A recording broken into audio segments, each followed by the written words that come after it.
Peace, and welcome to the Healing Table. This is where we sit together, talk in honesty, and heal out loud. 3 men, 3 journeys, 1 table. As we sit at this table, we explore love, fatherhood, manhood, trauma, tenderness, and all the stories that shape us. So settle in, open up your heart. You are now at the Healing Table. Okay. When it hits home.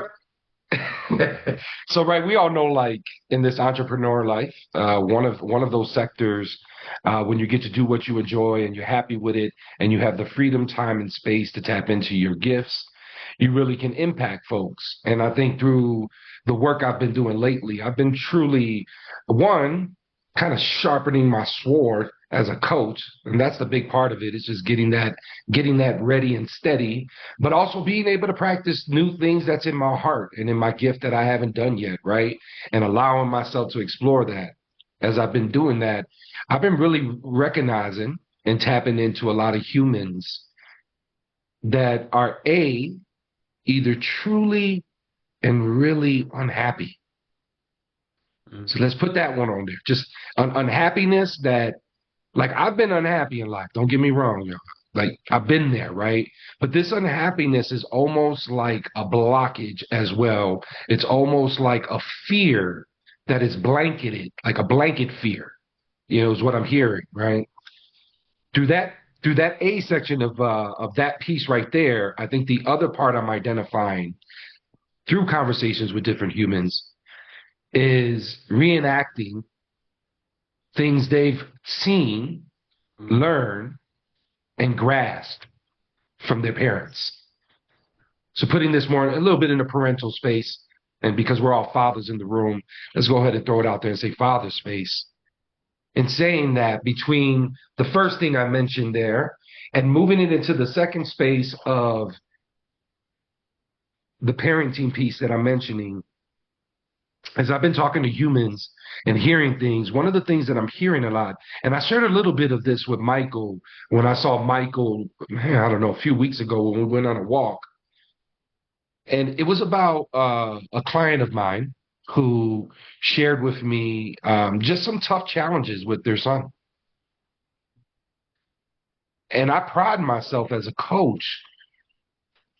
And usually a lot of things resonate with me just through a life experience, been there, done that, kind of been through some things, or I know someone who's been through that kind of deal. But this is like the first time I was like, man, as an entrepreneur coach in my space, in my rhythm, I couldn't relate to what my client was sharing with me, but it resonated. Even after the fact, after the conversation, even after post-reflection, as a coach, I do post-reflection to get my notes out, to do some recaps to my client, right? That's kind of how I usually operate, or reflect it outward. That recap, once I get that thing out, all of it's gone, right? In saying that, what I heard was a challenge that I've never, and I'm thankful, I'm knock on wood, I never had or witnessed with my sons. As y'all know, I have 3 of them, ages 29, 22, and 14. And I think I also have an abundance of other sons that just went to my camp program that were mentees of mine, who look at me as a father because they were fatherless childs as well, right? So not including all those that I took in some form of a way. But this is where it hit me hard. Because I think as a coach, I do a little bit of guiding whatever's within you. And then I do a little bit of aspirin in the applesauce. And in saying that, I'm hearing my client go through the process and share, and just due to confidentiality, I won't share specifics. But when we're talking about different challenges, right, with our sons specifically, that can be a size challenge, right, a physical challenge. Sometimes that's a mental challenge. Your son by me playing mental chess with you a little bit. And at other times, right, it might just be a disconnected energy, right? Physicality. Let me go ahead and show you my size. And I remember there was a time when I was around 14 that my balls were definitely getting bigger than I was because I was definitely expressing that to my mom because my mom's threats became different. Before, in a very Latino family, the house slipper is the main weapon for a mother.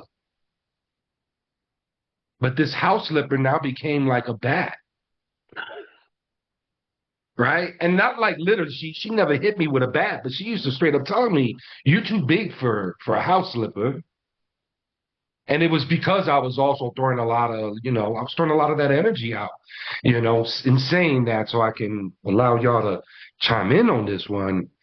I think some of those challenges that didn't resonate with me, I had to reflect on, right? I had to ask, and I thought about some of my relationship with my mother and how she was my mom and dad, and how she had to hold that presence, and how different it was for her. So, right as I'm sitting here trying to look back on some reference, I'm looking forward and saying, oh, beyond that reference and how it can resonate with me, um, immediately going in there and right, I want to give tangible resources. I want to support the person. I want to help them in that space. But I kept getting the roadblock and hit, and I figured it out. But I want to be honest where I was. So this is a little bit of the entrepreneur. This is a little bit of the father showing up. This is a little bit of the just healing coach that just wanted to heal the person and say, here's about 1,000 strategies to sort it out. But that blockage just kept coming up of one, did I experience everything I thought I experienced as a dad? There was that thought. That's some deep shit, I know. Like, damn, did I miss out on some of these lessons? It could be a blessing, and I know that. But then on the other side of it, right, there's still tons of life left. My boys are still growing, right? So there's that part of it of forecasting. What if, right? Because that's what a coach does a lot. Wants to throw in the whats and the whys and ask some questions. So I started doing that to myself. What if my boy wanted to challenge me in some way, whether it's mentally, physically, maybe even spiritually at a point, right? What do I do? How do I react now as the father I am now? And not the father when I started. Because I know the father when I started, I was reactive. Because that's what I saw. I saw reactiveness in parenting. So in saying that, what are y'all feeling about that one? What's the thoughts?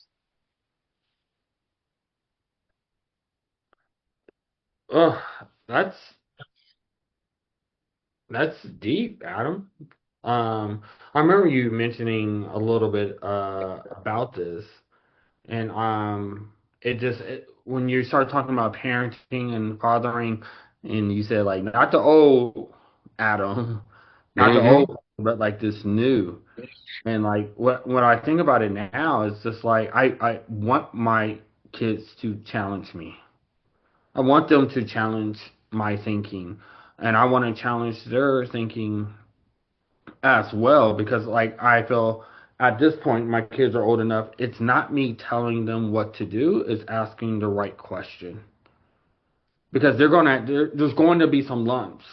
Um, but like how I parent now is more of a coach than I am necessarily a parent trying to do power over and things like that. It's like I'm just trying to help you widen your perspective.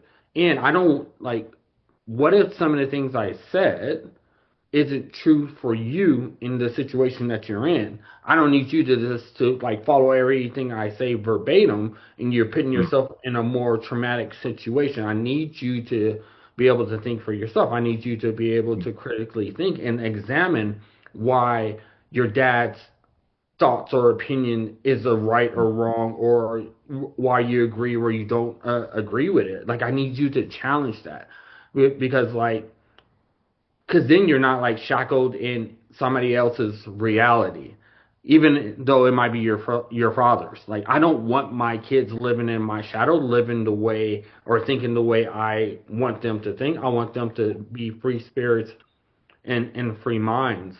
And the other thing that came up to me when you were talking, Adam, um, was my mentor, and I had a conversation when we was at the gym, and he asked me, he says, Mike, do you think because your dad wasn't as involved in your life that it affected your fatherhood?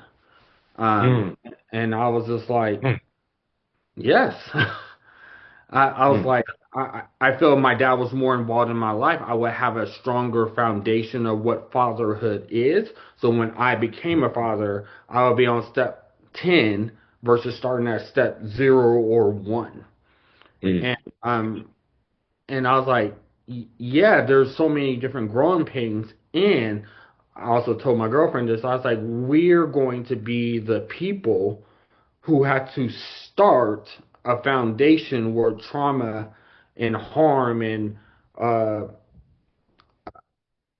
raising kids or whatever, like we have to be the people to break the cycle, pretty much. And mm, like that's one thing I can say. My kids know their dad. There's never been a time that my kids have not been with me. So when my daughter has kids and my sons have kids, they'll know. mm, They might not be on step 10, but they're not starting at 0. So maybe if it's 5 or 6 or 7, they're starting from a better place, so they're going to make less mistakes than I did with them. mm, And so now mm, they can be more intentional on how they're parenting and all that fun stuff. mm.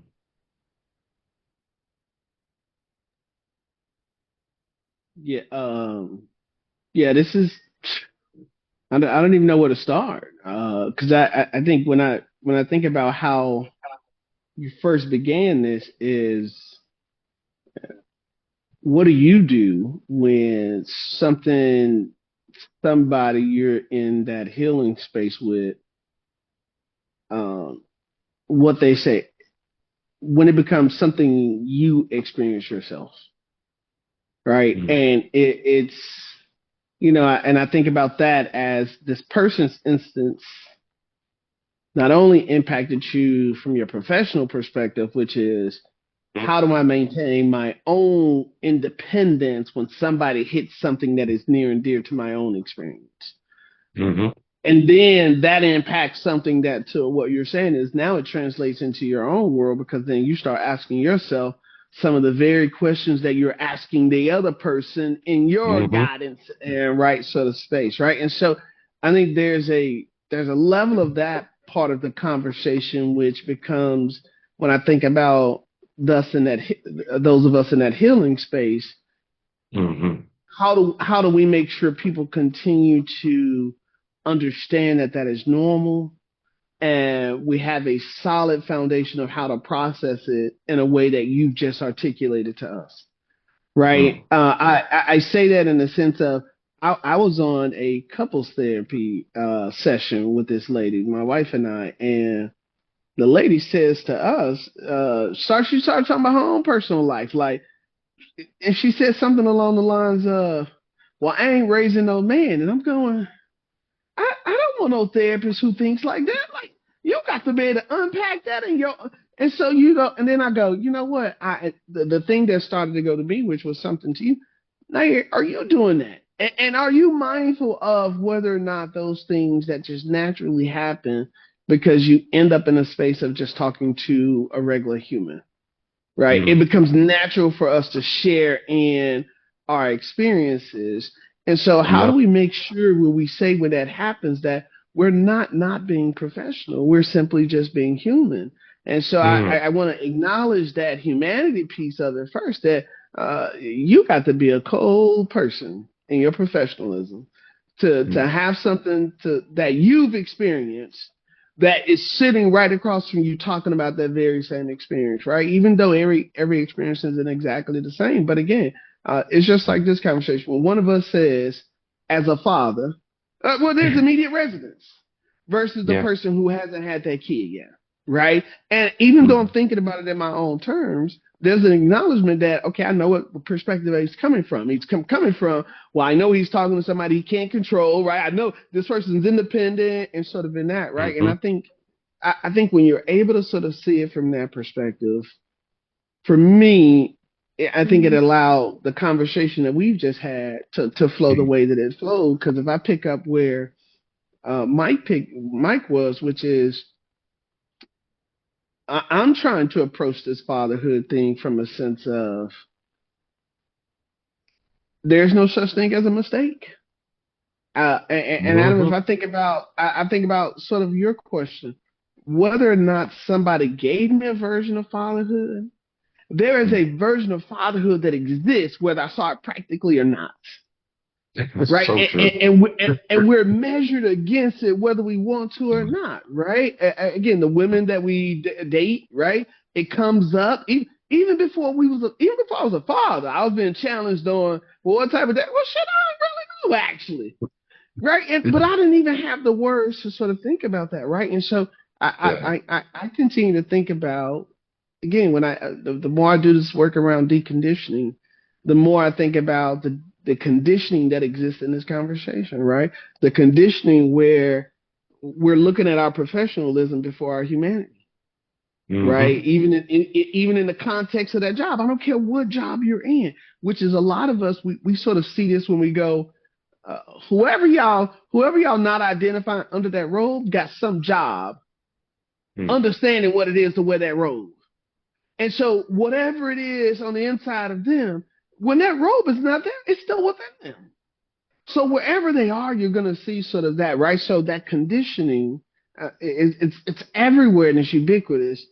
I think the conversation we're having, which is I think the conversation of conditioning, what makes sense for the communities that you're in versus what doesn't make sense in those communities you're in. What are your value systems and how do your values interact with this community that you're in, right? Or do you have to move yourself to a place where I need to go somewhere where how I feel feels a little bit more?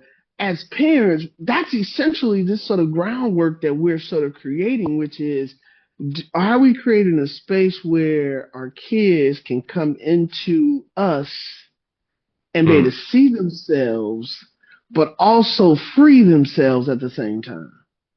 Versus, and we see this, which is those kids who rarely come home because they don't want the pressure of dealing with their parents' expectations on. And so now you haven't created that space where your child wants to come home because now your child's going, oh my God, I got to talk to them about why I ain't dating nobody, I don't got no kid. Oh, I just want to see my kid. Whether or not you got somebody, that can come in at the tail end of the conversation for all I care. Is you back at the crib, but you're that's all. And I think when I think about this conversation and I think about that piece that you were talking about, Coach, there's some pieces where I think even as you articulate, I think there's one thing for us to articulate it as expansion of the conversation versus what I feel like we might be carrying. Our fatherlessness is not ours to carry, right? It's for us to know that it existed. So that for me, because it's not ours, there's no sort of space for us to really look at what we should have gotten. Because what we should have gotten was encompassed what was in that person who was not even there. So we can't even really fathom that in their absence of, I wonder what this person would have gave me. Because that person could have given us a lot of goddamn trauma that we actually aren't having to heal from. I tell folks, it's one thing to categorically heal from somebody's absence. It's another thing to heal from the random ins and outs of it, right? Where you got some stuff from them and you're going, well, was this far good versus that? I just tell folks that, guys, my slate was blank other than the shit that I kind of saw on TV or this, that, or the other, right? Otherwise, I didn't have this connection where somebody who created me gave me something that I was like, wait, is this a legacy issue? Should I be carrying this? So there's a part of this parenting thing that I think even when I look at it, am I giving my kids something or am I creating a space where they feel like they have to be holding on to something simply because I gave it to them and that feels like this is the attachment versus, no, how I did it does not have to be, and Coach, you talked about this, just because I did it this way. it don't mean you're going to get the same output if you try to do it the exact same way.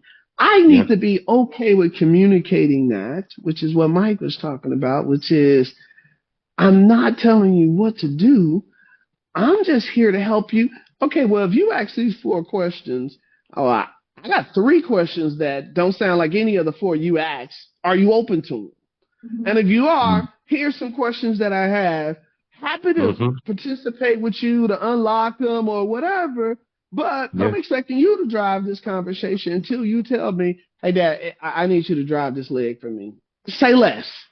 And I'm gonna drive this leg, right? And I think as we approach this conversation, right, there's the humanity of it all, right? Then there's the what is that role we're in? Is this our professional role, right? Is this our role as a father, right? Because we have to separate our role from a father from our own experience, right? Look, I can't and I say this, and I tell my guys, I say, look, guys, we can't tell our kids all the shit we like. They can't know about all the missions, or we can't sit down and be like, look, hey, if you're gonna do a 2-man, here the rules of a 2. You gotta learn your own rules of the 2-man with your own crew. And so there's a part of it we kind of have to sit back and be like, we probably would have ran this a different way. All right, guys, this ain't ours to run. This ain't ours the quarterback, right? And so, and Coach, as your sons are getting older, you now are sitting around the table and you're hearing them trying to come up with the game plan, and you like, these young kids, I could tell them a couple things or 2 in my day, but you're like, then I go, I ain't had no cell phone. There's no social media. There was no chat. I wasn't worried about any of that stuff. It was good.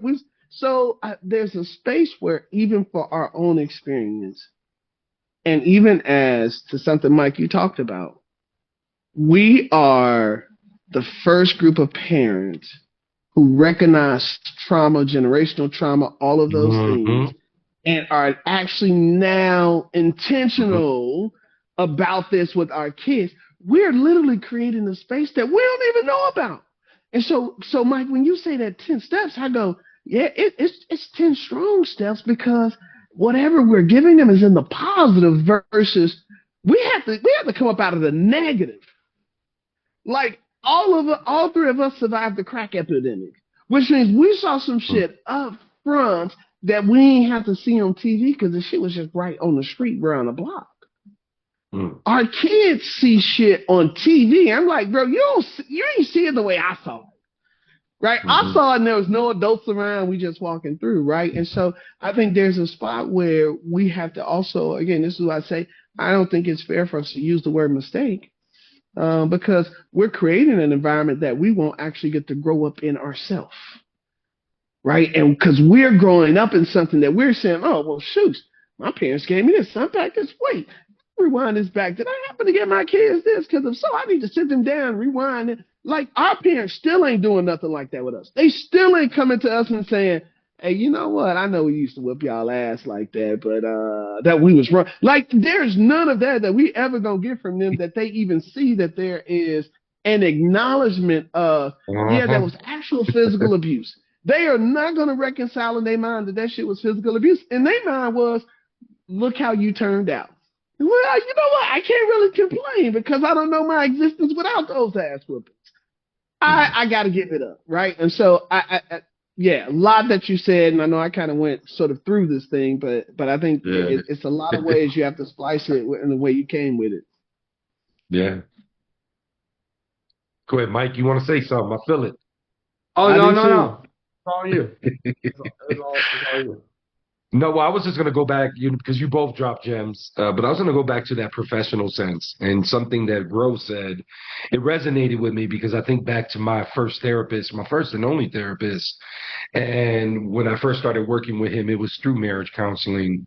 And he allowed us to just let the space breathe a little bit. He didn't talk a lot at times, which is what we needed. We needed that just really intentional space that he created for us, because part of our problems was we couldn't create it, right? That's so right. He would create this space, and I would catch a couple times we would, be in our space, having our moment, and we would look to the left, and my man's crying.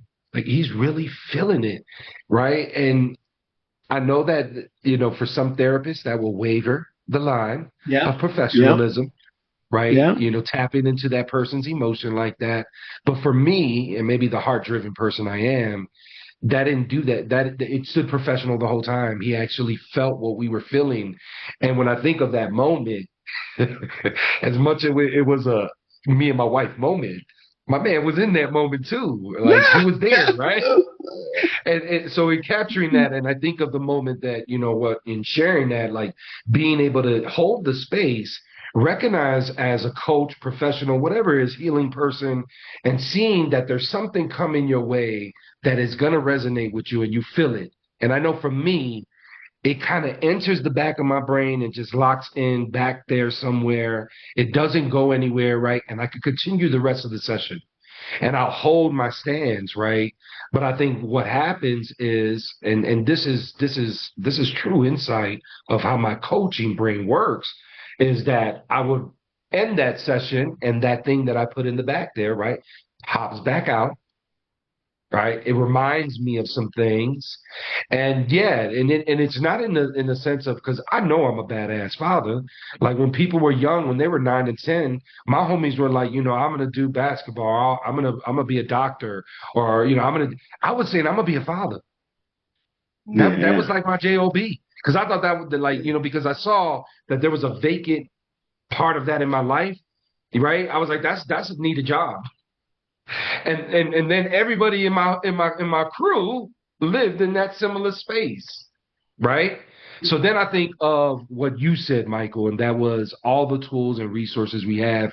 And it kind of reminds me of what Dr. J said in one of our segments about we are the people that are going to change this. We are the ones.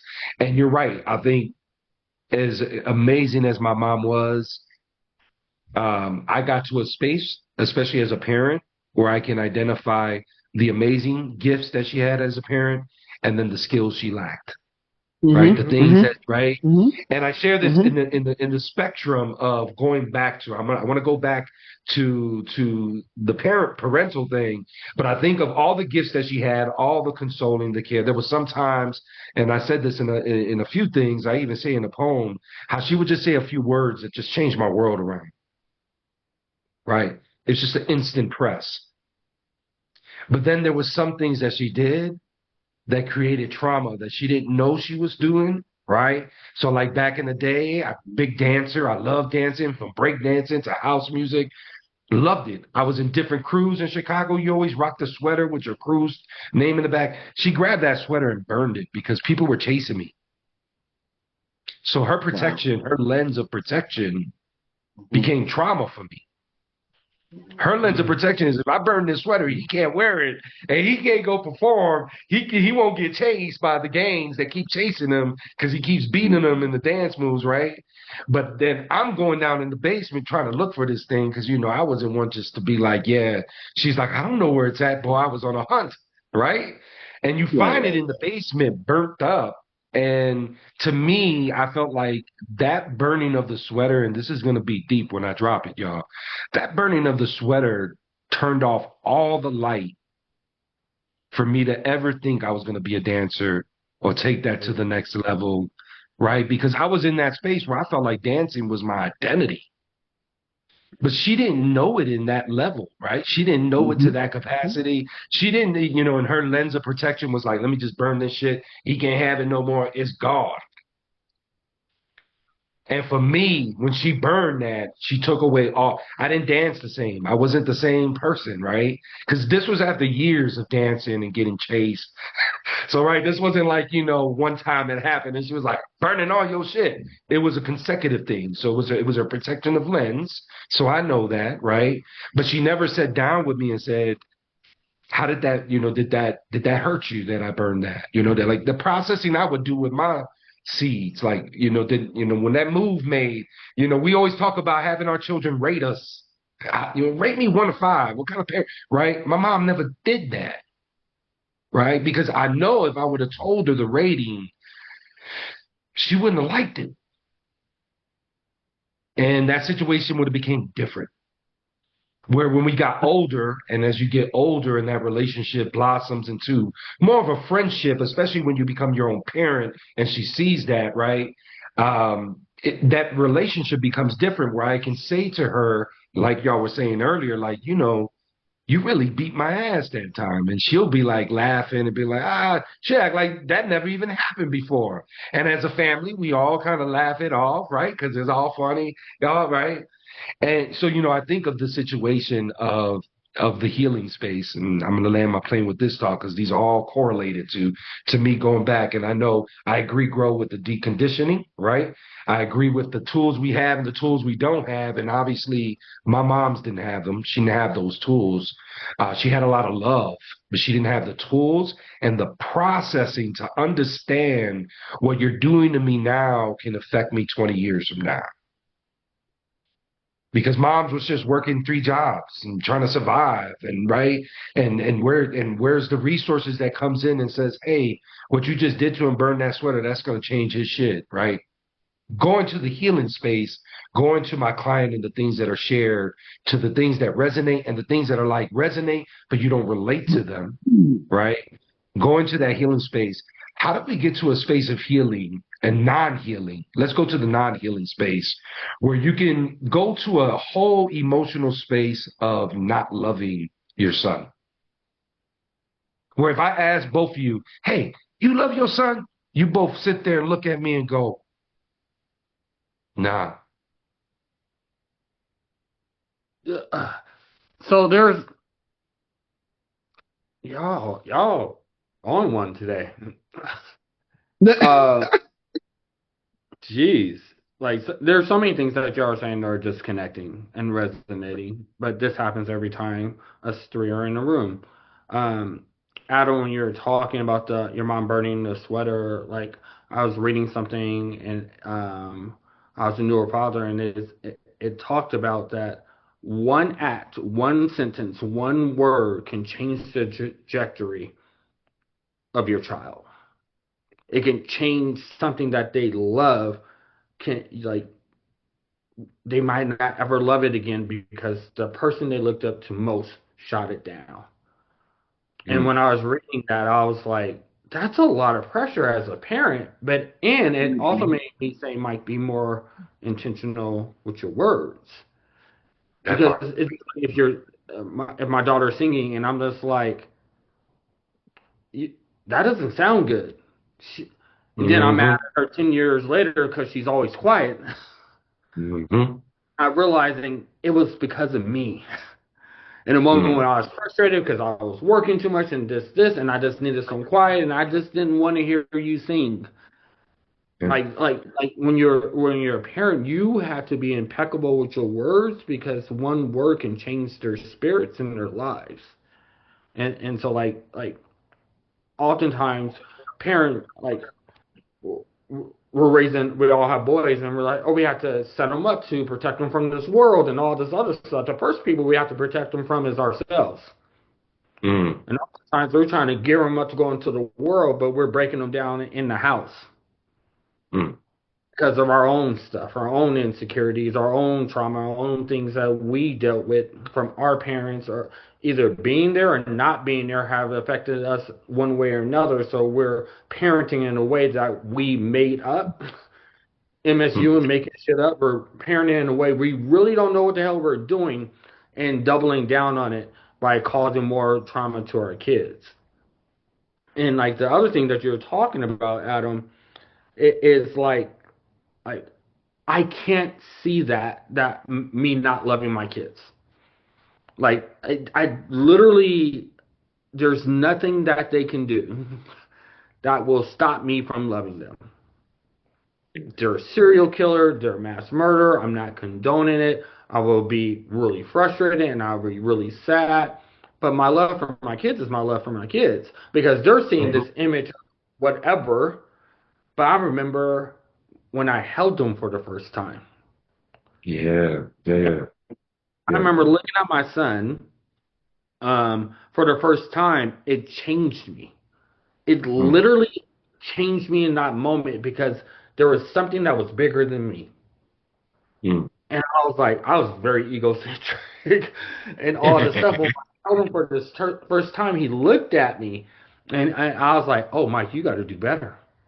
You're going to have to grow up. And so like, there's no way, there's nothing nobody can say for me not to love my children. Period. Period. Now, well, can I be disappointed? Can I be hurt? And all these other things? Yes. Yeah. And the other thing that well, what people don't realize is like I literally was talking to a gentleman yesterday, and his child is no longer here. Mm. Mm-hmm. And so, for anybody whose child is still here, like you have an opportunity to like make things right. And here's the thing: you're not responsible for another person, your child or not. Like once they're grown, they're grown. I can't control how they act, how they behave, or anything else, but I can control how I treat them. So yeah, you might act like trash, you might act like crap, but that I can still show love to you because that's an invitation. But if you act like trash and I act like trash, then we have a turbulent relationship. There's no chance that I'm going to invite you back in because both of our doors are shut. So if you want people to act different, you have to give them someone different to act to. So that like no, and it's like my my mentor and I talk about this. Like being a model for your kids is for me, and hopefully they feel this. Like you will never meet another person that loves you more than I do, that wants nothing from you. You won't. That's right. I want you to be better than me. I want you to have more money than me. I'm willing to do anything for you. I'll die for you. There's nothing. You don't have to give me anything. Your breath is life to me. Mm. Period. And as long as you're breathing, I'm riding for you. Mm. Yo, that was deep. Yeah. Yeah, that was. Yeah, that was real. I'm gonna pick this up right there too, because I say the same thing to my kids. I have this expression I say to them every second of every day, I love you. And there's nothing that could ever separate love and your existence. Those are the same thing. And what I also say to them is that if anybody ever tell you, you should never tell me unless it's a happy birthday surprise thing. You should absolutely tell me ASAP.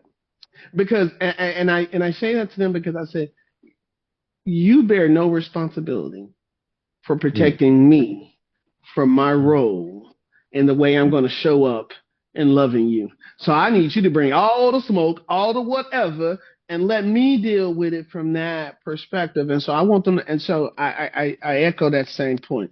Y'all was cooking so much, I had to go give me a pen and paper to write down some notes. You know, this piece about one word can impact you. And a couple things come out in a couple ways in the sense of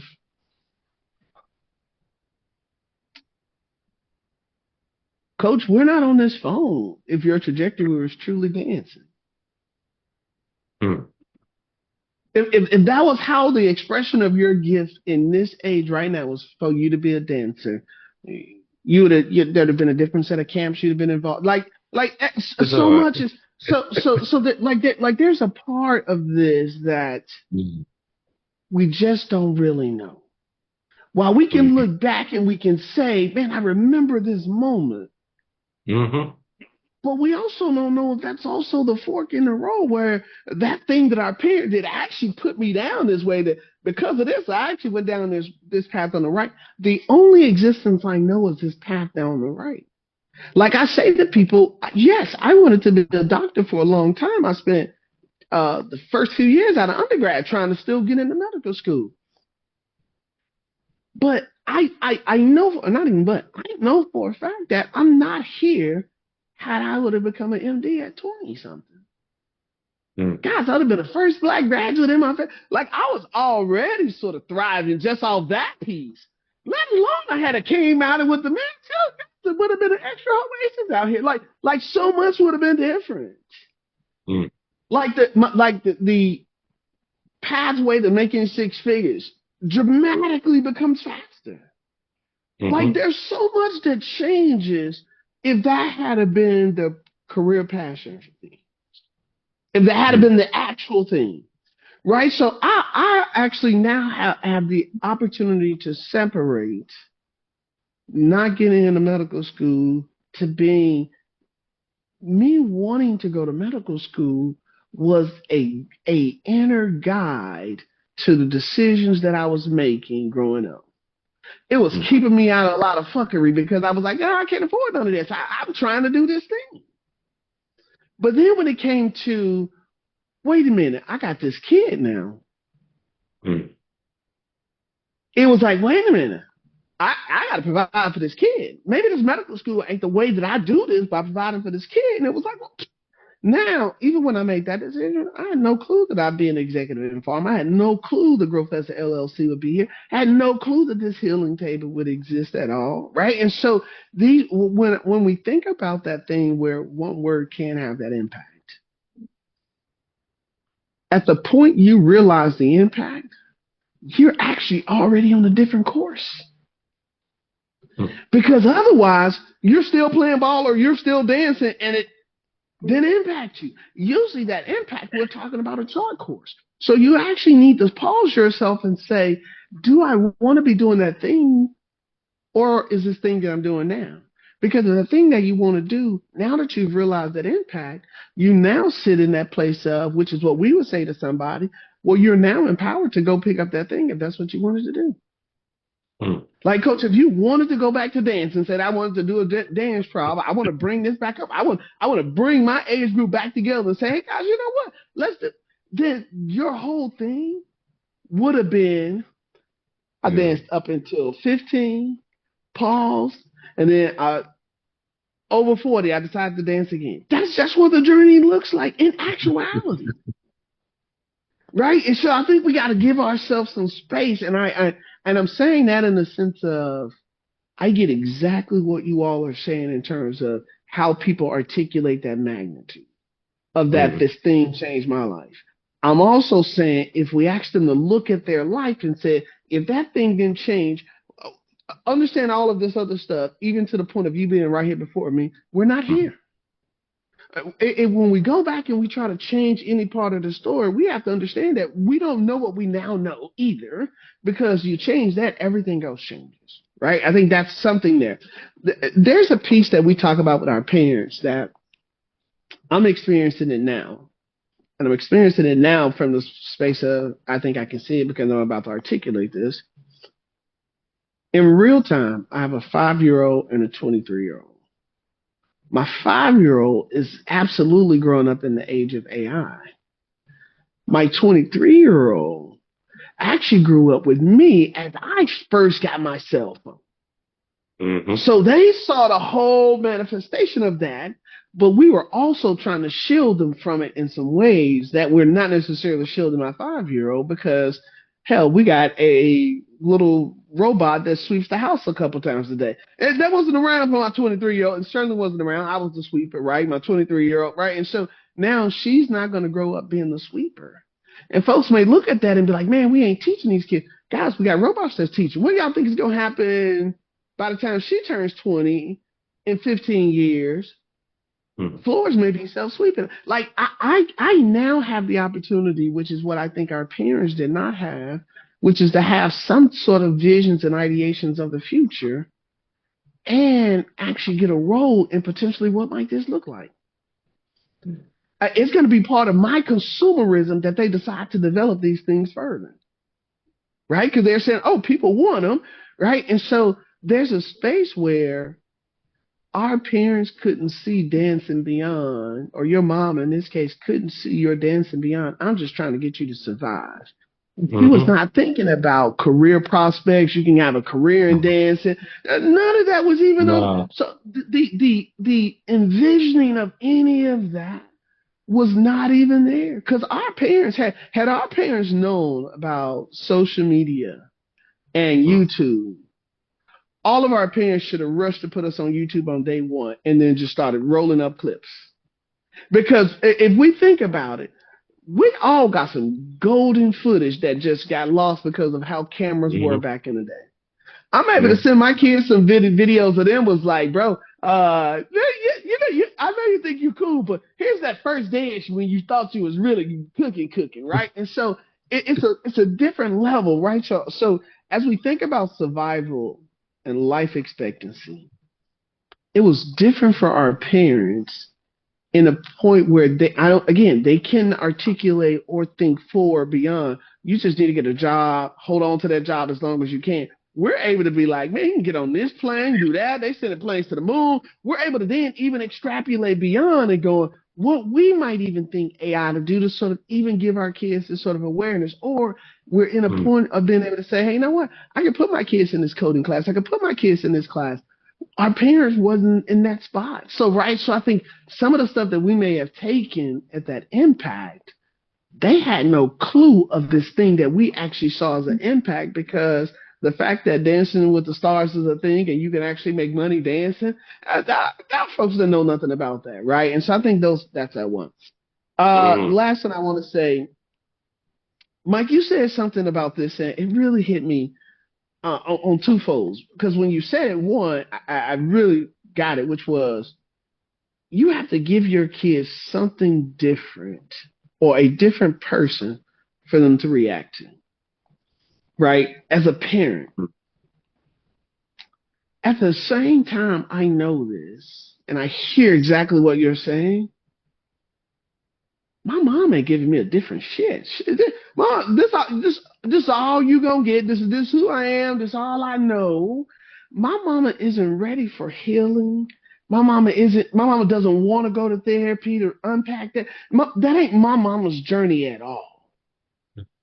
I actually had to do the work myself to be able to show up, being able to understand and see that in my mom, and be able to say and look at that and be able to objectively go, well, she ain't not doing it because she don't want a better relationship with me. She just don't want to go back and deal with something that she survived from 1972. There's some stuff that my mama went through that it ain't a part of her healing. It ain't a part of her journey to heal in that way. There are some moms and some women and some people, dads too, who are taking that other step. But I know some other people in their 70s and up in that age group that are also saying, man, that is just ain't my thing. I get it. I'm glad y'all are getting this healing, but that's not me. So I think a lot of us who got that parent who, when I think about what you say at its heart, which is you have to give your kids a different person for them to react to, which is we have to grow up and we have to mature. But we also, I think we are also that generation who have to also come to terms with that. That may not ever be the case for our parents. And it has nothing, there's zero negative energy about it. Them talking to somebody who is 20-something, 34, they kids' age, trying to tell them about their life and what they experienced before this kid was born. They ain't going for this, right? And we know this even as we learn how to try to help them age gracefully, right, and care for them. They still tell us, you can't even tell me. I was telling you how to. Look, I'm just saying what the doctor said. That's all. The doctor said this. I'm trying to hold you to the line. Well, the doctor don't know nothing, and you don't know nothing either. We don't got no comeback for that, because they are absolutely correct in the sense of what they did for us.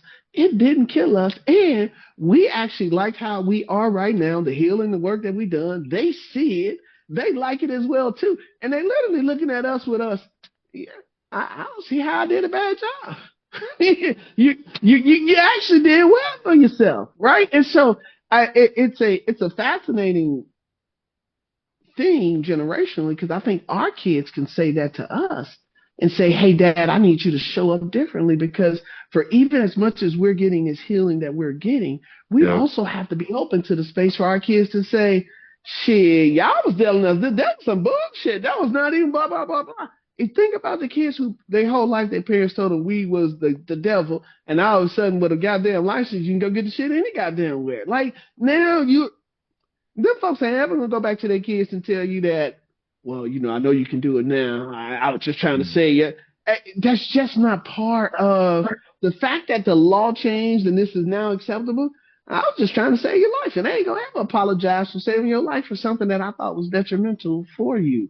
And Mm. and I think again, our kids are gonna have a different space because we're gonna receive them exactly from that space where you said, if any one of our kids said to us, "Dad, I need you to show up differently to give me something to react to because of this thing that happened between us," we gonna be like, "Okay, let me do the work." Mm. My mama gonna be like, "Well, shit, call me next Sunday, my nigga." Call me next Sunday. Well, tell me when you coming over. Like it's just gonna be. It's not even gonna be a follow up conversation, bro. I don't know about y'all mamas, but it's just a done deal on my end. Yeah, and I think that is like I think that's some generational stuff. And Yeah. I was coaching this person that was older, and Mm. I told her I was like, she said the exact same thing that she said, Grow, is just like my kids turned out that well, or this, or this, or this, and I said that they turn out this way because of you or in spite of you. Mm. Two Mm. totally different. Your kids are going to be that regardless. Did you help them or did you hinder them? Hinder them. Two totally different things. And like that's like I'm not here to tell you which one you did. That's something you have to wrestle with. And I think I when you're talking, Grow, like my father is in a nursing home recovering from some stuff, and to be in all transparency, like this parent stuff is just um It's brand new. rough. It's brand new. And my It's girlfriend zero Dom play said for. she said this, and it was the realest thing I ever heard in my life. She said, "Being an adult is ghetto," and I'm just like, it is, because once you get to a certain place in your life and you think you figure it out, then you got to parent parents, and so like and like I told my sister this. I was like, I saw my dad more in the last 4 months than I have more than the last 10 years. Wow.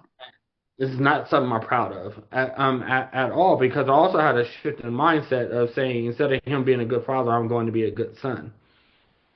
And so like so now it's not about what he does, it's about who I am. And Mm. so I was there, and he has to do some dialysis so his kidneys can recover and all this stuff. And I was like, "Oh, how's dialysis going?" He's like, "Oh, it's I, not well. I'm not going. I don't like it." And I'm just like, "Wait, what? Mm. Like, what do you mean? Like, I just don't Yep. like going there." And I'm just like, like, you don't go through dialysis, your kidneys don't recover, you literally die. Yeah, and this, and this, and I was just like, I wanted to go off, and then I was just like, I had to take a breath and just get a little curious. But when I left and I told my girl, I was just like, and my sister, I was just like, that's his choice.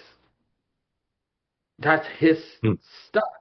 It's like I'm not going to carry the burden of in a sense his stubbornness or whatever and all these things. And I think sometimes as uh, I don't know, different generation, we carry some of our parents' stuff, we carry some of our kids' stuff, and we're end up Mhm. carrying too much.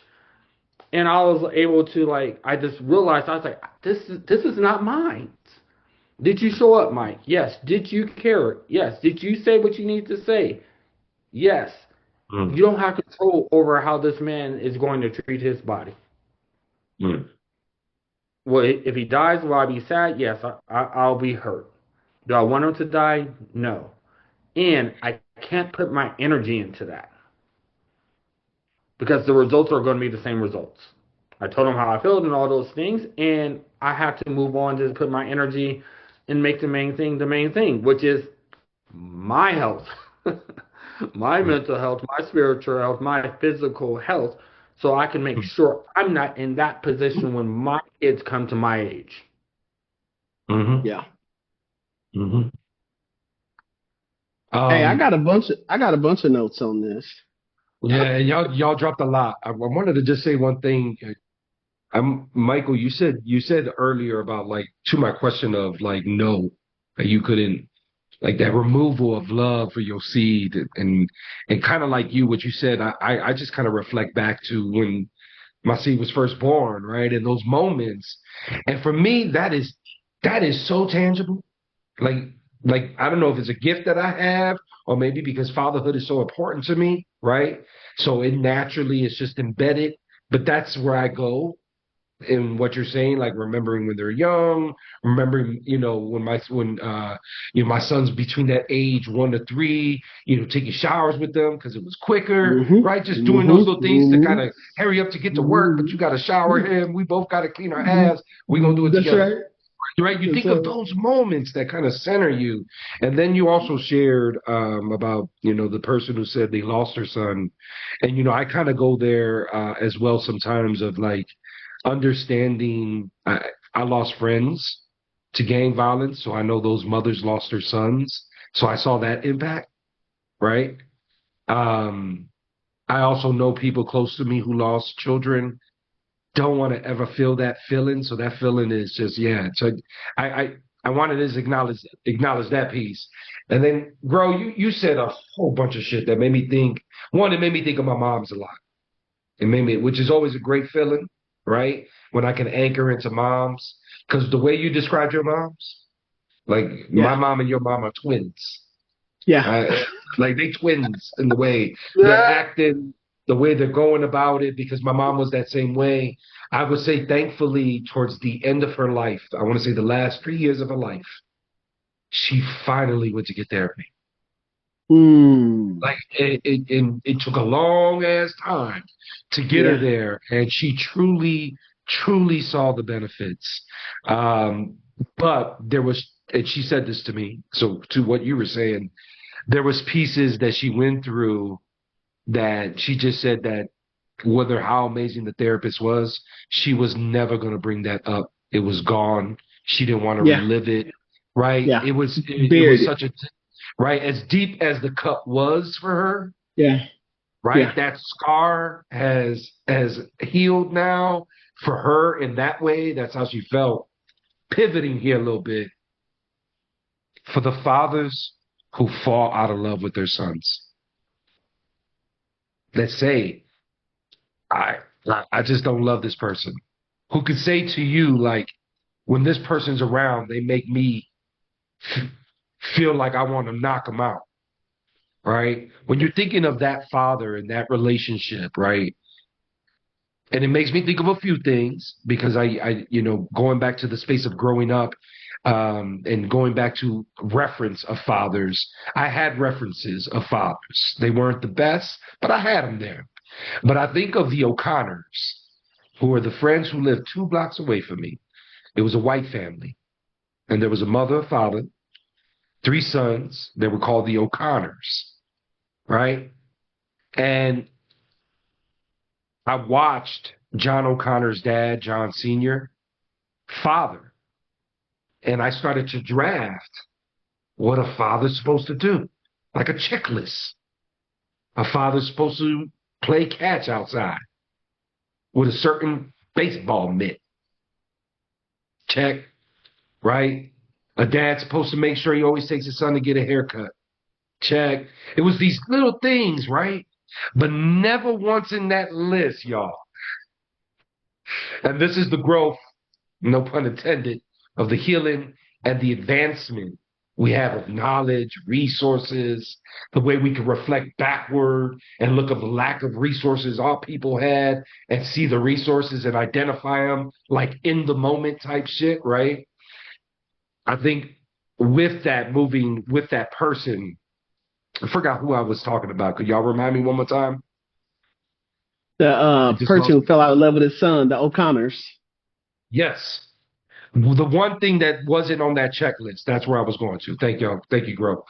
Um, was that emotional love, that unconditional love, that emotional intelligence that's showing up differently, the pieces that are so more advanced now. Because I said to y'all, when I first started fathering, I was all my mother.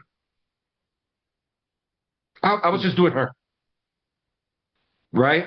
I mean, down to the dog.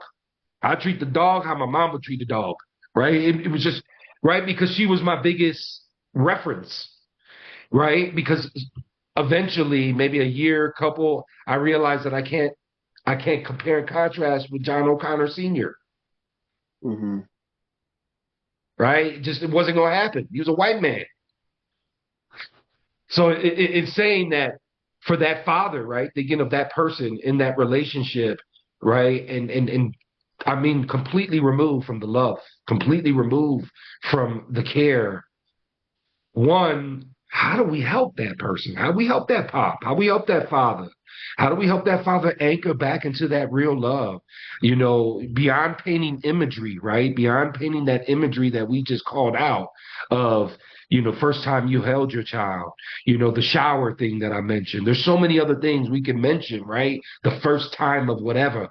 The first time I taught him to shave, whatever it may be, right? You can replace it. What do we do with that dad who is so lost because and I want to say this caveat, because they're repeating a cycle. So we know that they're repeating the cycle that they might have seen. So they're living that cycle. And let's say that this dad knows that they're in the cycle. I'll land my plane there. What's your thoughts? I think for me, this isn't about the son, and this isn't even about the father as a father. This is about the person and that person's ability to tap into their own sovereign ability to love. Mm. And until we find out, which means this person willing to tap into that event or those series of events or those experiences that told them that the way I protect myself is to not show this type of love. That's essentially the decision that was made. That, you know what, this piece ain't going. I'm gonna do all this other stuff, but you ain't getting this over here because this over here means I keep myself safe. Essentially, as a guide, therapist, coach, or whatever sort of frame you want to take it, without taking that person down that journey back to when did they first see emotional love as a detriment to their being. We talking about their son isn't that's their son isn't the issue. This decision was made before the son was born, most likely, right? Because this is prevalent before that. But then you have to ask yourself the question is, well, what type of emotional love does this person demonstrate in their relationships? Like, if they're married to the mom, well, you're clearly doing something. So there is something there that you have to sort of explore to say what's blocking it.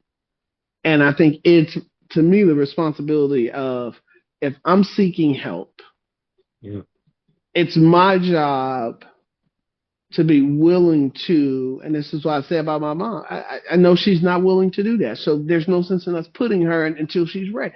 This is core to all humans.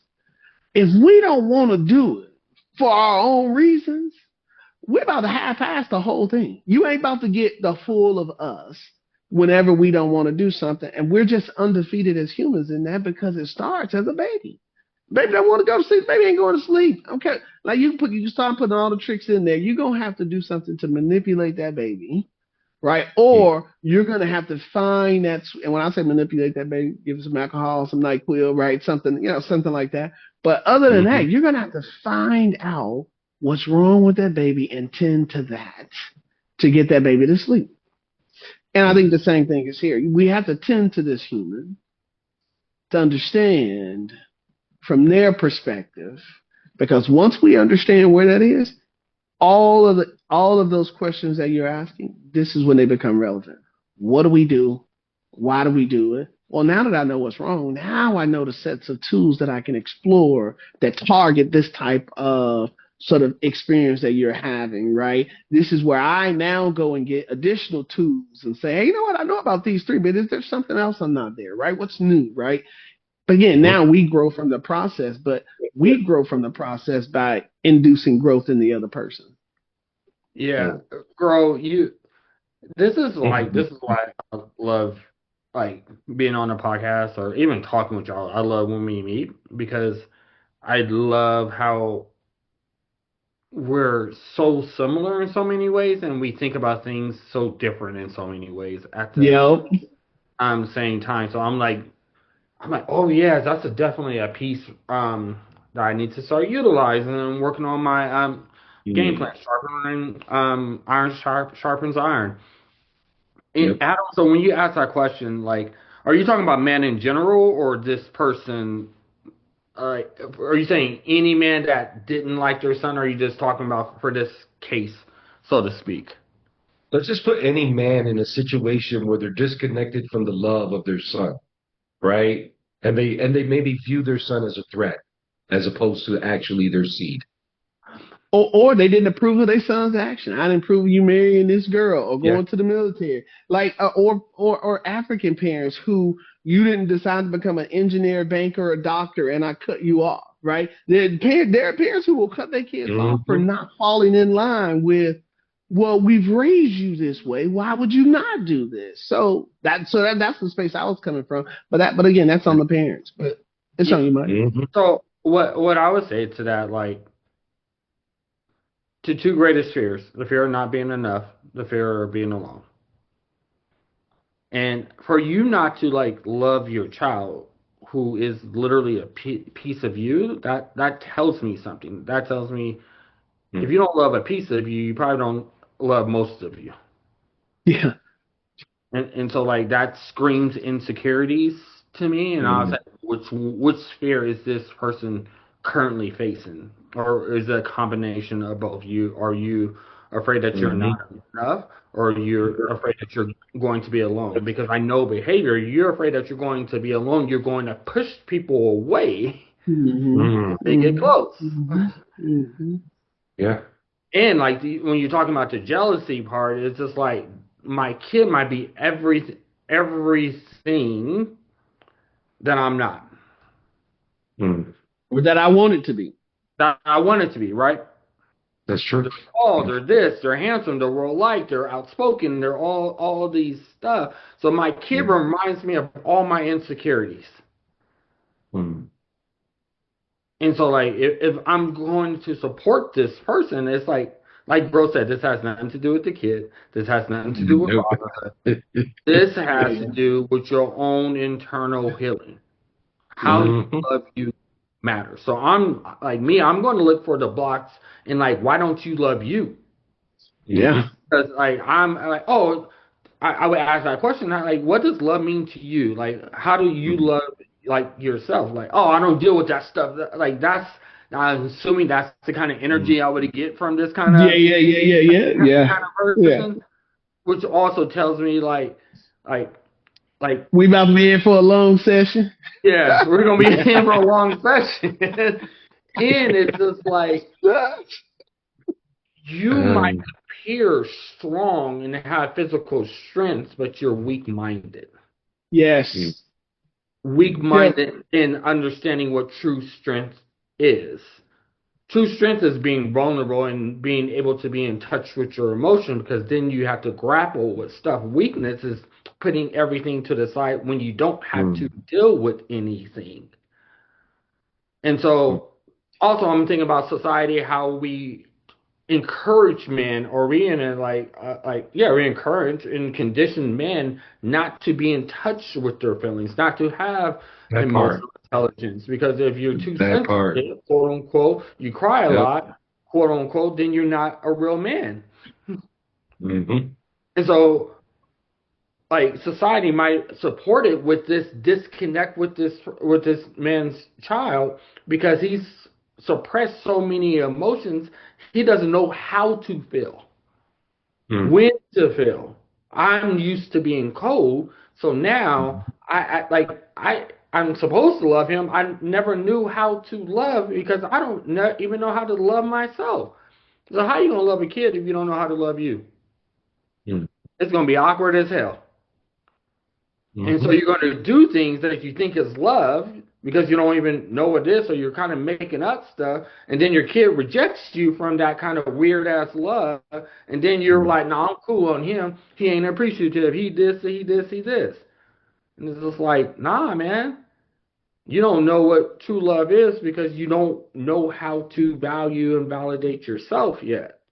You don't even know what your own strengths are. And you're so busy looking on the outside of what your son is or what your son is not that you can't look inside and determine what you are or what you can become.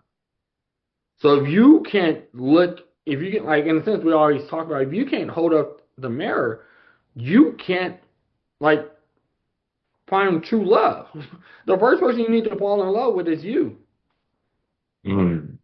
Like I heard this thing. I was on TikTok, and this lady said, "How do you like be in a relationship with a man that's more sensitive than you?"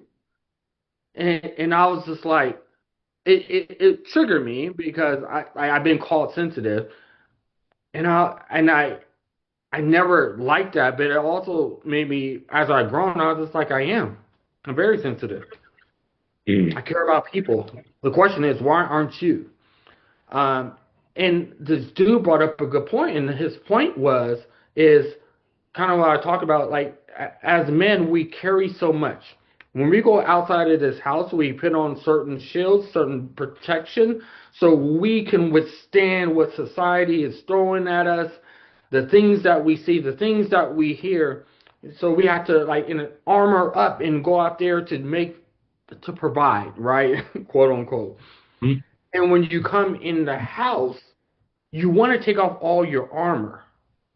But if you have a spouse or a girlfriend or whoever that is in a sense calling you sensitive, being tough on you and all this stuff where you can't take off your armor in your house, you have to armor up inside of your house.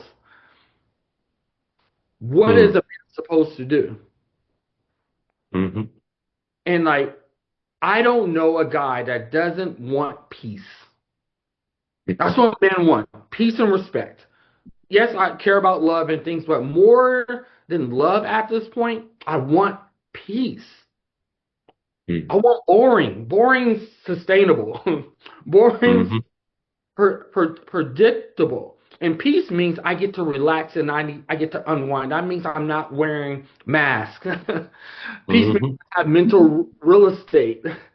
Peace means I have breath. Like grow faster means that I can actually rest. I can rest. And so if we're not intentional with being in a relationship where the conditions that you can have peace in your house, then you're always going to be wearing armor. You're always going to be wearing masks. And so then when you ask a man to be loving towards his child, and he's never had peace or he doesn't know what love is, it's not going to happen. And then we'll point the finger like, look at this man that's not sensitive enough. It's just like we want man to be so hard all the time. And then like I asked a person, I was like, you want your man to be hard all the time. How does he handle you when he's so hard? You don't like it. So how are you going to be intentional with creating conditions so he can take off all this armor so he can handle you with care?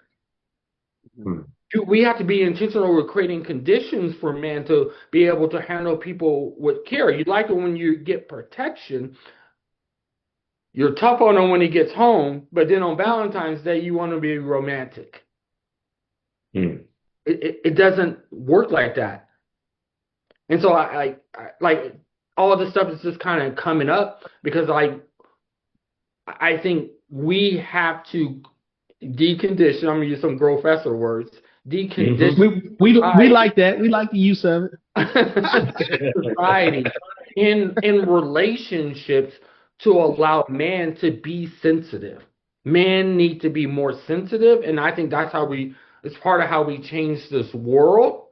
So now we can be more in tune with the household versus we come home, grab dinner, go to the bedroom, or go here and eat dinner, and then it's rinse, wash, repeat. Mm. Oh, I threw the football a couple of times, but I don't even know who my kids are. Yeah. Yeah. That's yeah, I there's a lot to pick up from where you was putting down. Um but you said something earlier that I had to write down that I wanted to just sort of make sure we kind of talked about, which was,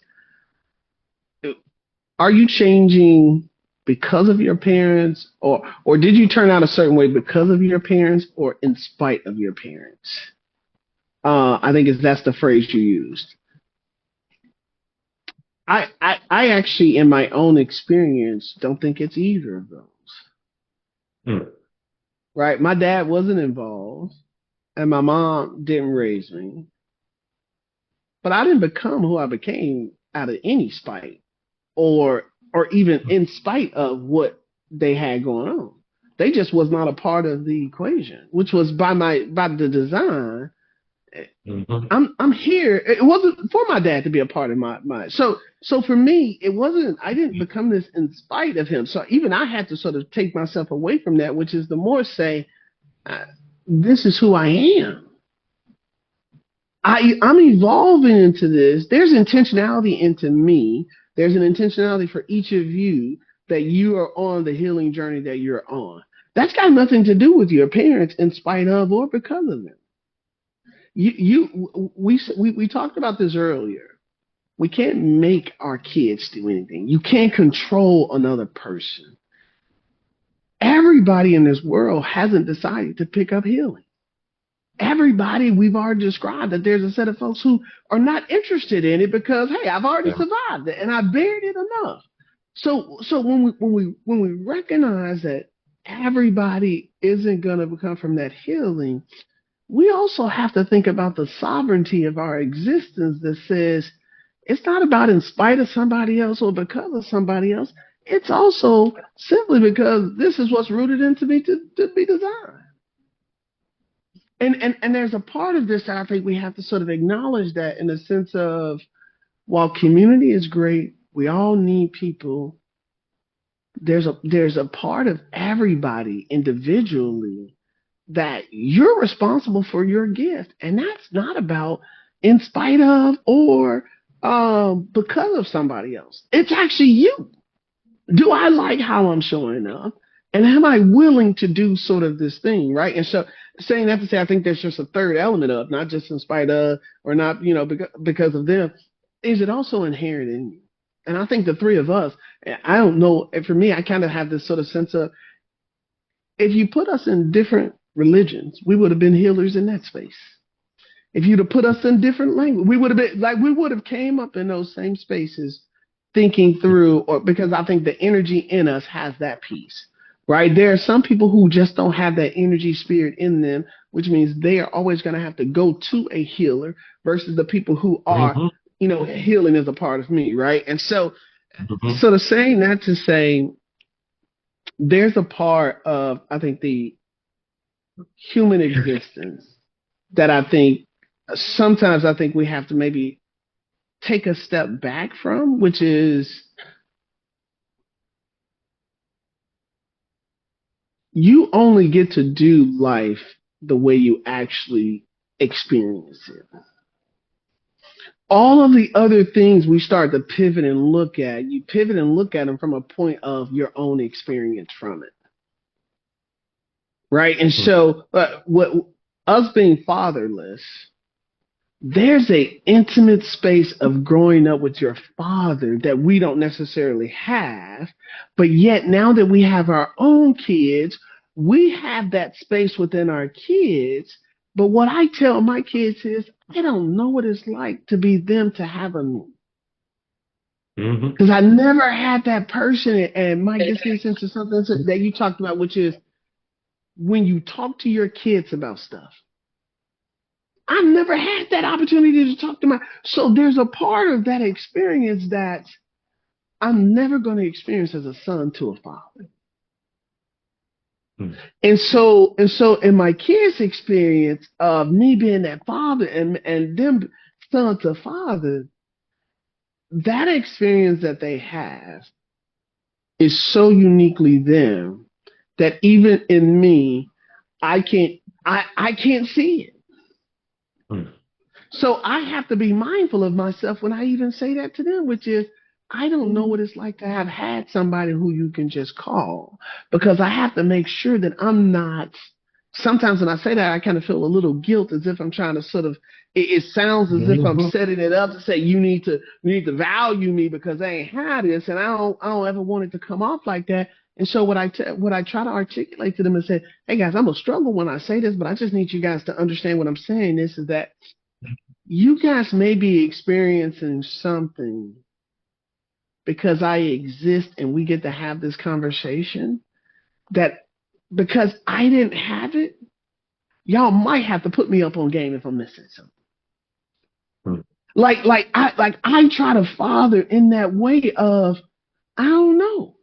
So like even when we talk about like for instance having a conversation with my kids about the birds and the bees, and my wife would be like, "Well, just talk to them."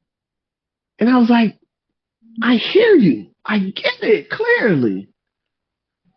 But am I in some way, some unintended side effect, giving them permission to go do it now that I've talked to them about it and educated them on it?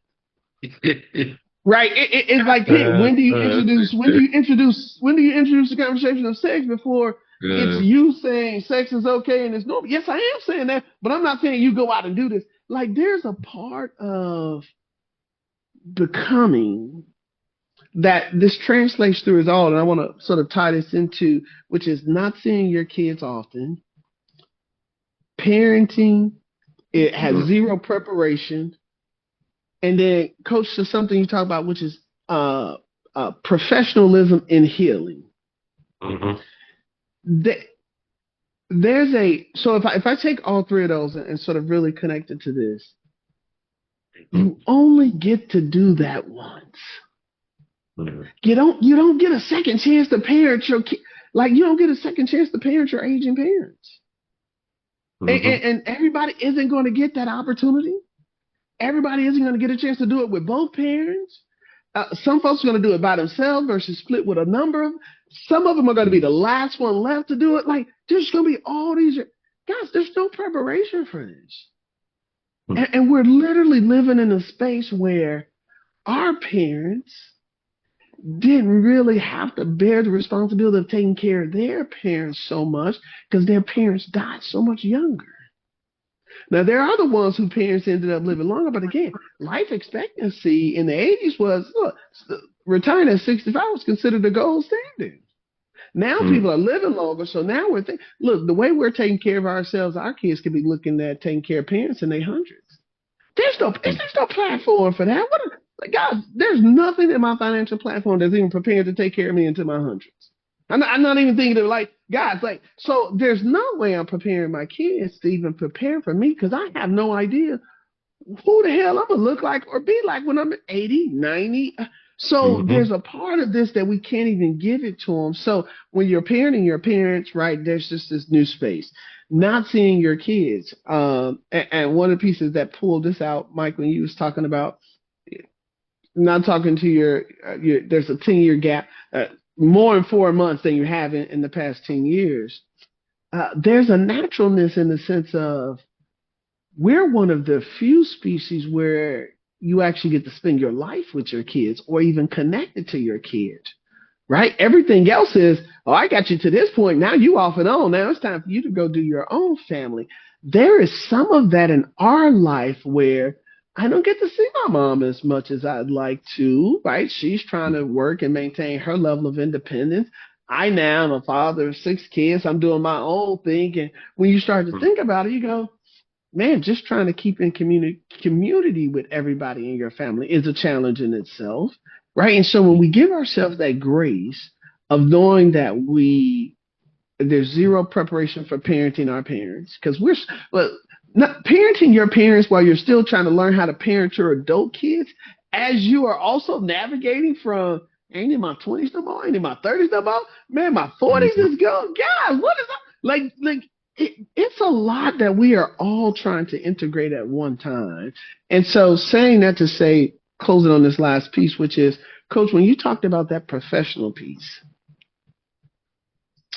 ancestral healing was not about professionalism. It was about experience. Healers are accustomed to being in the space for folks to heal because it is incumbent upon the healer to create the healing conditions. So that therapist who was in that space with y'all, you asked them to create that space. And so that means they had to bring their own energy, their own pureness to the table to create that.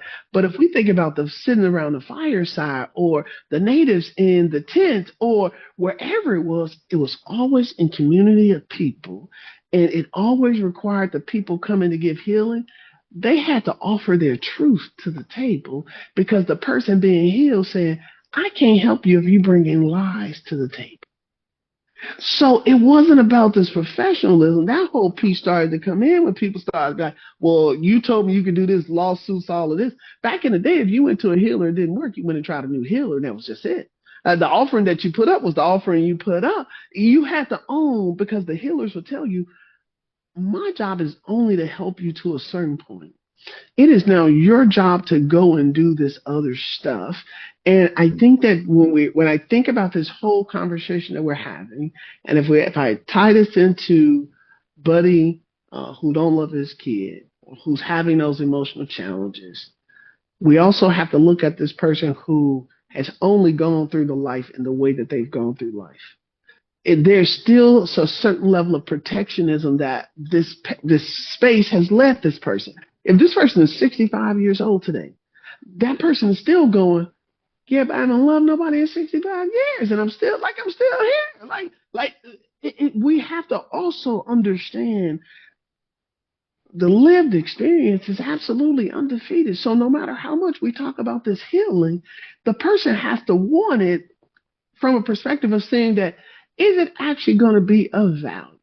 And I don't know that everybody sees of healing to be of value, particularly when they have survived something, because some folks are just like, nigga, I survived it. So the shit's just dead and it's just going to stay dead. So fuck it. I'm going to live the rest of my life not having to deal with this, because they don't see the rest of their actions as connected to this thing that they have bottled up.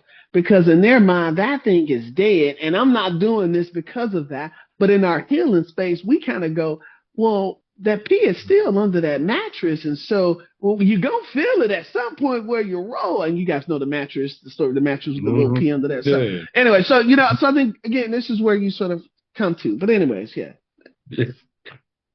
Well, I love all that, y'all. And I guess if I had some final thoughts, and I think of the father who is removed a little from the love, the connection, or whatever else you want to coin it, I just kind of put it in a space of your son is going to face the world that already doesn't like them. There's already enough of not getting love. To me, it's just that simple. You walk through this door. Love is in abundance. So let me ask you this question though.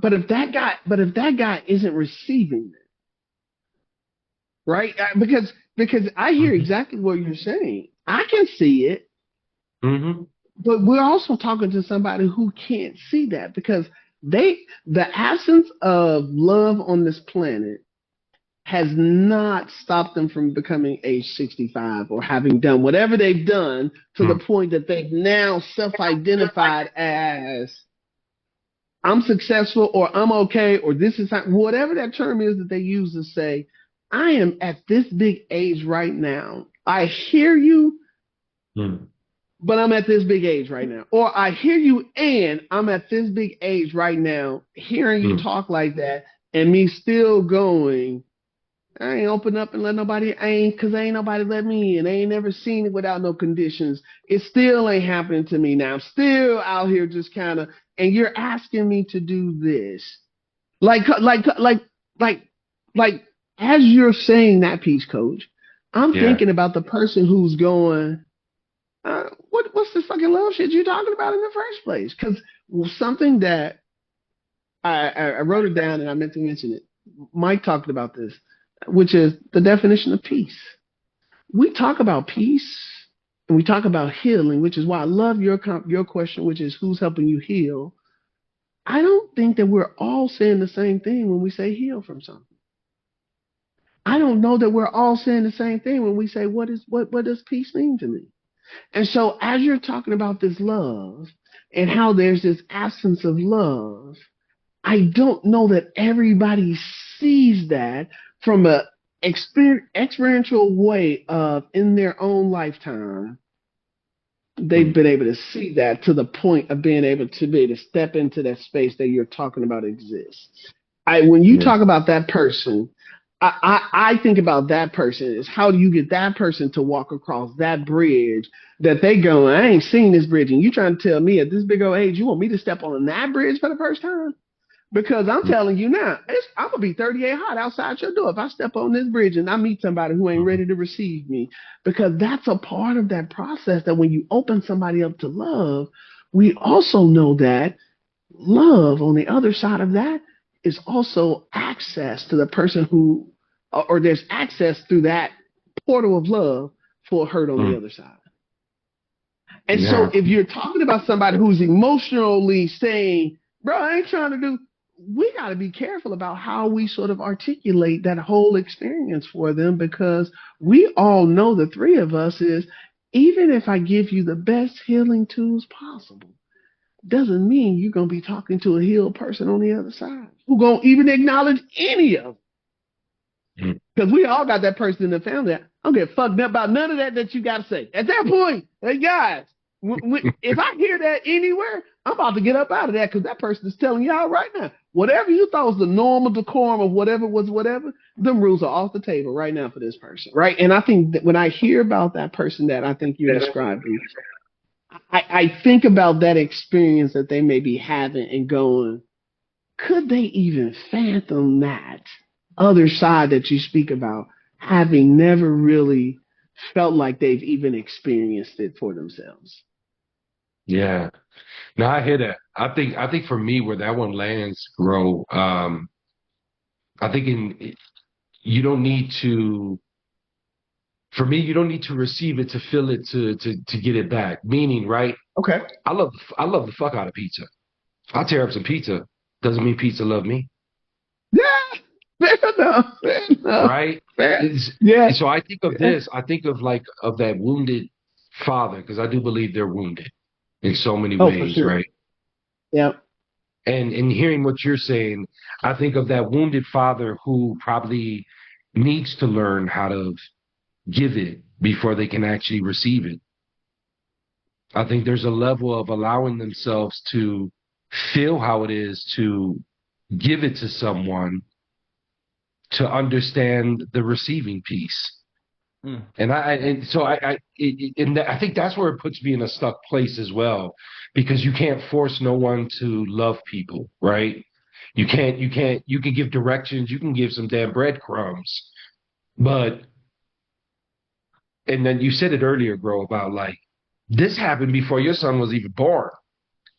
Yeah. And that keeps echoing back. Yeah. That keeps echoing me back when I think of this person, the love they receive, how they receive it, how do they start the process of even connecting to love, especially if it's something so removed, right? And then it also makes me think of some folks that I worked with who are on the spectrum, who identify emotional love in a whole nother category than I would, right? And that is the beautiful ongoing work of humans. Love, hate, all that beautiful stuff. But what about the person in that same context where if you don't love yourself, how do you even know what love is, right? To be able to give it to somebody else, right? I think about most relationships. To me, the number one problem in relationships is that it's not communication. I used to say it was communication. The first one is self-love, your own self-awareness of your own self. If I don't love myself, it's very difficult for me to articulate it to you my boundaries, what I want, what I need, how we're able to work together, which then becomes, because we don't understand how to love ourselves and have our own language to loving ourselves, it certainly makes it difficult for us to communicate with somebody else, right? So if I think about this guy, this dad, something happened to him before he had kids. What if he didn't even want kids? But the woman just was like, I ain't having no abortion. Right? What if this is the guy who said, I ain't never planned on having kids, but now this kid is here and this situation has been forced on me, and I'm trying to make, like, there are people who have that space where they're in situations where it was a part of the plan, but they just didn't have full control over, saying that was not theirs. So when I think about that stuff before, I think about something that you talk about, which is, you talked about, and I don't think I've ever heard this, which probably just made me fall for you even more, Coach, which was, I grew up wanting to be a good father. Mm-hmm. What about the person who says, I don't ever want to have kids because I don't ever want to have to go through that, and then all of a sudden you got a kid because obviously you don't take nothing about no love to have no kid with somebody, right? And so, like, I think there's some challenges that when we talk about, you need to be able to give love first. I totally get where you're coming from. But I also hear on the other side of that, pull yourself up by your bootstraps. I don't got no boots. I don't got no straps. Bro, first of all, you tried to cut my foot off. So how? Go, Coach. Right. I'm going to put this in basketball terms. Like, the 65-year-old, you made it to your 65. That's dope. Do you want an easy 65 or a hard 65? Like, when we're talking about basketball, some people score 30 points. Like, cool. Mm-hmm. 30 points, scoring 30 points is hard in a basketball game, but you took 28 shots to score 30. Right. That's a hard 30. You took difficult shots. They forced you and all this stuff. You had a bad shooting percentage. You probably didn't win the game. Yeah. Now, there's an easy 30 where you're 12 for 15. Or you're 8 for 10, and you made majority of your of those points on the free throw line. What I mean by that is, the hard 30 is a hard 30. Yes, you made it to 65, but you had to grind. It wasn't easy. You did it alone. It's not a happy life. Versus an easier 30, you're surrounded by people that care for you. Doesn't mean that there wasn't trials and tribulations, but you didn't have to go through everything by yourself because you utilized your team. And so, like, I would ask this father, do you want your child to have a hard 30 or an easy 30? Now, the only thing I will say to that, though, is that if that father is Kobe Bryant, Michael Jordan, AI, and we know that they've had these kind of games, do you sit them down when they 3 for 15 going into the fourth quarter, knowing that they shooting percentages is off? Like, bro, like there's a dad who feels like, bro, I'm shutting up about these shooting percentages that you're talking about, because what I do know is I'm a factor when I'm in the game. So when you give me the ball, I'm shooting the ball because this is why I'm in the game, right? And so you have those players who are in those moments that you sitting there going, God damn, Jordan scored 40, but to your point, he shot 28 shots to get 40. Damn, Jordan, did you not pass the ball? But who's sitting Michael Jordan down? And so like, as a person, this isn't this sort of game in this context, right, where you've got these teams playing these roles, or you've got this compensation that you've got to get. Somebody signed you up for this contract, to something you guys defined earlier. The contract you sign up for as a parent is one where you're not looking for any payment. So you need to want to have to sort of do this.